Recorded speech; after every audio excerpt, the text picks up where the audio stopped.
వీడియోను చూస్తున్న వీక్షకులందరికీ నా నమస్సుమాంజలు తెలుపుతూ స్వాగతం పలుకుతున్నాను.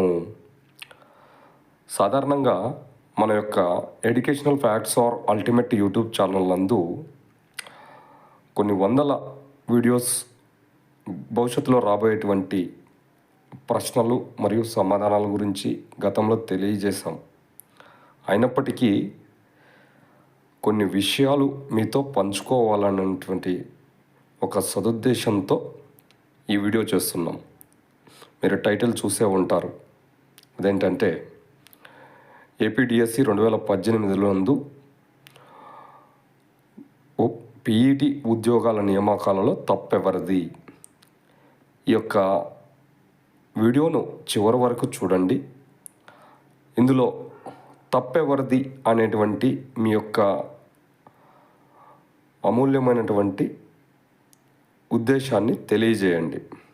ఎందుకంటే నేను తెలియజేస్తున్నటువంటి విషయము ఏదో ఒకరికో ఇద్దరికో సంబంధించిన విషయం కాదు.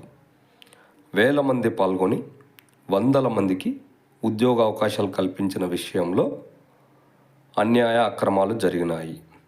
అవి ఎంతలా జరిగినాయి అనేటువంటి విషయాన్ని ఈ వీడియోలో మీకు తెలియజేస్తున్నాను. ఇక వీడియోలోకి వెళ్తే ఏపీడిఎస్సి 2018 నందు నోటిఫికేషన్ ఇచ్చినప్పుడు 419 మందికి సంబంధించినటువంటి ఈ యొక్క జిల్లాల వారి ఖాళీలుగా డిస్ప్లే అవుతున్నది. ఈ డిస్ప్లేలో 419 మంది అంటే మేము తెలియజేసేటువంటి విషయం ప్రత్యక్షంగానో పరోక్షంగానో ఈ 419 మందికి అనగా ఉద్యోగాలు పొందిన వారైతేనేమి లేదా ఉద్యోగాలు పొందని వారైతేనేమి ఎవరికైనా కానీ వర్తిస్తుంది. అది ఎలా అంటే మనకు ఏపీడిఎస్సిలో AP TET, APDSC, physical efficiency test ఈ విధంగా 3 స్థాయిలలో పరీక్షలు నిర్వహించారు.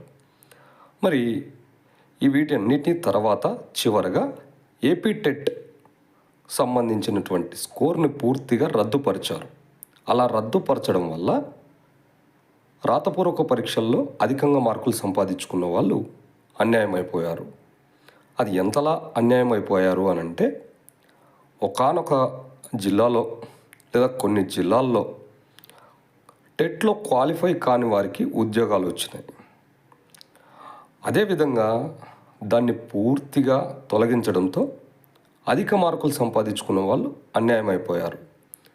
ఆ విషయాన్ని ప్రభుత్వం వారైతేనే లేదా వ్యాయామ విద్యలో పెద్దలైతేనే ఆరాధిస్తే అవి ఎన్సిటి గైడ్లైన్స్లో లేని కారణం చేత వాటిని మేము రద్దుపరిచాము అని సులభంగా తెలియజేశారు.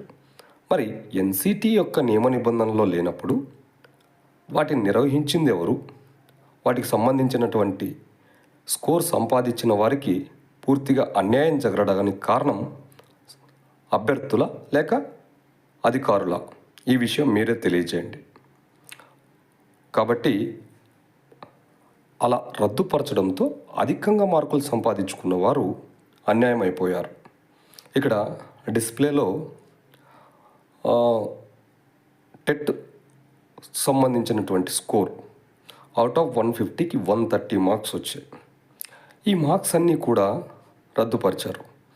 ఇక్కడ నేను తెలియజేస్తున్నటువంటి ఈ ఒక్క మార్కులు మాత్రమే కాదు, అందరినీ సంబంధించిన వారిని కూడా తొలగించారు.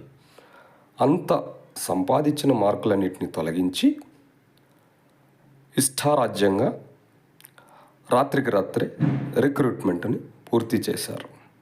ఈ విషయాలన్నింటినీ ఒకసారి కూలంకుషంగా పరిశీలించిన తరువాత ఇందులో వాస్తవం ఏది, అవాస్తవం ఏది, దేనివల్ల మేము నష్టపోయాము అని కొంతమంది కొన్ని జిల్లాల్లో అధికంగా మార్కులు సంపాదించుకున్న వాళ్ళందరం కలిసి కోర్టును ఆశ్రయిద్దాము అని చెప్పని వెళ్ళాం. అప్పటికే ట్రిబ్యునల్, హైకోర్టు ఇక్కడ ఇవన్నీ పూర్తి అయిపోయాయి. ట్రిబ్యునల్, హైకోర్టులో పూర్తి అయినప్పటికీ కూడా కొన్ని అంశాల పరంగా తీసుకుంటే సాధారణంగా అభ్యర్థుల పక్కనే అందులో వాస్తవం దాగుందని చెప్పని తెలియజేసినారు. కానీ రాత్రికి రాత్రి ఆ యొక్క రిజల్ట్ ఇవ్వడం, పోస్టింగ్స్ ఇవ్వడం, జాయినింగ్ ఆర్డర్స్ను కూడా ఒకే ఒక రోజులో పూర్తి చేసేశారు. అడిగితే అపాయింట్మెంట్ అయిపోయినారు అని చెప్పని సింపుల్గా చెప్పి తప్పుకున్నారు. అలాంటివన్నిటినీ పరిశీలించిన తరువాత మేమందరం దాదాపు ఒక 10-12 మంది కలిసి మేము ఈ యొక్క విషయంలో సుప్రీంకోర్టును ఆశ్రయించాం. అందుకు సంబంధించి ఆశ్రయించే ముందు ఇక్కడ మా జిల్లాలో జరిగినటువంటి విషయాన్ని ఒకసారి మీకు తెలియజేస్తాము. ఇక్కడ డిస్ప్లేలో ప్లే అవుతున్నటువంటి స్కోరు 50 మార్క్స్ గాను 40 మార్క్స్ వచ్చాయి.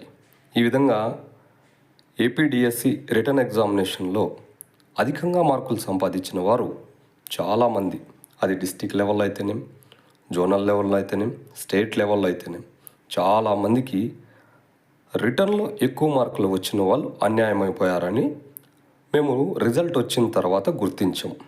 అలా గుర్తించిన తర్వాత రైట్ టు ఇన్ఫర్మేషన్ యాక్ట్ ద్వారా మేము ఈ యొక్క విద్యాశాఖని ఆశ్రయించాం. అలా ఆశ్రయించగా మా జిల్లా యొక్క విద్యాశాఖ అధికారి ఇచ్చినటువంటి ఈ సమాచారం ఇక్కడ డిస్ప్లే అవుతున్నది. అది ఎలా అంటే, మా జిల్లాలో 29 మందికి ఉద్యోగాలు కల్పిస్తే ఏ ఒక్కరికి కూడా రాతపూర్వక పరీక్షల్లో నాతో పాటు సమానంగా మార్కులు లేవు. అంటే రిటర్న్ ఎగ్జామ్లో అందరికీ నాకంటే తక్కువే. ఒకవేళ టెట్ కమ్ టీఆర్టీ సర్వసాధారణంగా మనకు జరుగుతున్నటువంటి గతంలో చాలా డిఎస్సీల్లో టెట్ కమ్ టీఆర్టీ విషయంలోనే నియామకాలు జరిగాయి. మరి వాటిలో జిల్లాలో అందరికంటే అధికంగా మార్కులు వచ్చినా ఉద్యోగం పొందలేదు. అలా పొందకపోవడానికి కారణం ఏంటి అని అంటే, ఇక్కడ రాత్రికి రాత్రే రిక్రూట్మెంట్ ప్రాసెస్ కంప్లీట్ చేయడం, నియమ నిబంధనలకు లోబడి కాకుండా వాటికి వ్యతిరేకంగా కొన్ని కండక్ట్ చేయడం, ఈ విషయాలన్నింటినీ పరిశీలిస్తే అధికారులకు కనీస అవగాహన లేకుండా మా జీవితాలతో ఎందుకు ఆడుకున్నారు? వాళ్ళు ఏమన్నా వాళ్ళ ఇంట్లో పని చేయడానికి ఏమన్నా నియామకాలు ఏమన్నా చేపట్టారా? ప్రభుత్వం కొన్ని వేల మంది పాల్గొంటారు, వందల మందికి ఉద్యోగ అవకాశాలు కల్పిస్తున్నాం. ఒక్కసారి కనీసం వాటిని చూడాల్సిన అవసరం ఉంది. చూడండి, ఈ డిస్ప్లేలో ప్లే అవుతున్నటువంటి విషయంలో హయ్యెస్ట్ మార్క్స్ 37.5 మార్కులు వచ్చినాయి. మరి 40 మార్కులు వచ్చిన వాళ్ళకి ఉద్యోగం లేదు, 21, 22 మార్కులు వచ్చిన వాళ్ళకి మా జిల్లాలో ఉద్యోగం ఉంది. ఇది ఎంతవరకు సమంజసం? వీటన్నిటినీ మేము చేకూర్చుకొని మేము గౌరవనీయ సుప్రీంకోర్టుని కొంతమంది ఆశ్రయించాం. దేని ద్వారా అంటే స్పెషల్ లీవ్ పిటిషన్, అంటే దానిని షార్ట్ ఫామ్లో ఎస్ఎల్పి అని కూడా పిలుస్తారు. అలా ఎస్ఎల్పి ద్వారా మేము కోర్టును ఆశ్రయిస్తే గౌరవనీయ కోర్టు వారు మా యొక్క కేసుని అంగీకరించపోగా తిరస్కరించారు అని చెప్పారు. ఎందుకు తిరస్కరించారు అనే విషయాన్ని మా యొక్క లాయర్ గారిని లేదా అడ్వకేట్ గారిని అడిగితే ఆయన సమ్ టెక్నికల్ ప్రాబ్లమ్స్ అంటాడు. ఆ టెక్నికల్ ప్రాబ్లమ్స్ ఏంటంటే వాటి గురించి చెప్పడు. సరే కానీలే, ఒకవేళ ఏదో మన సమస్య ఏదన్నా ఉంటే దాన్ని పూర్తిగా చూసుకొని ఆ తర్వాత మనం కోర్టును ఆశ్రయిద్దాము అనేసి ఆర్డర్ కాపీ కోసం ఎదురు చూసాం. తర్వాత ఆర్డర్ కాపీ 1 లేదా 2 రోజుల తర్వాత ఆర్డర్ కాపీ వచ్చింది. ఆ ఆర్డర్ కాపీలో కూడా కనీసం ఏ కారణం చేత తిరస్కరించారో ఆ విషయాన్ని పొందుపరచలేదు. తీరా ఆరాధిస్తే అలా ఎస్ఎల్పిని తిరస్కరించేటువంటి విషయాన్ని చెప్పాల్సిన అవసరం కోర్టుకు లేదు. వాళ్ళు ఏకీభవించవచ్చు, ఏకీభవించకపోవచ్చు, వాళ్ళకు ఉన్నటువంటి విచక్షణాధికారం అని అన్నారు. సరే, వారికి విచక్షణాధికారం ఉంది. మరి విచక్షణాధికారం ఉంటే న్యాయం వైపున విచక్షణాధికారాన్ని చూపించాలి, కానీ అన్యాయం వైపునామని చెప్పని ఆశ్రయిస్తే కనీసం తెలియజేయకుండా ఈ విధంగా చేశారు. సో దీని ద్వారా ప్రత్యక్షంగానో పరోక్షంగానో కొన్ని వందల మందికి అన్యాయం జరుగుతుందని మేము గౌరవనీయ కోర్టుని 2021 నుండి పలు రకాలుగా ప్రాధేయపడుతూనే ఉన్నాం.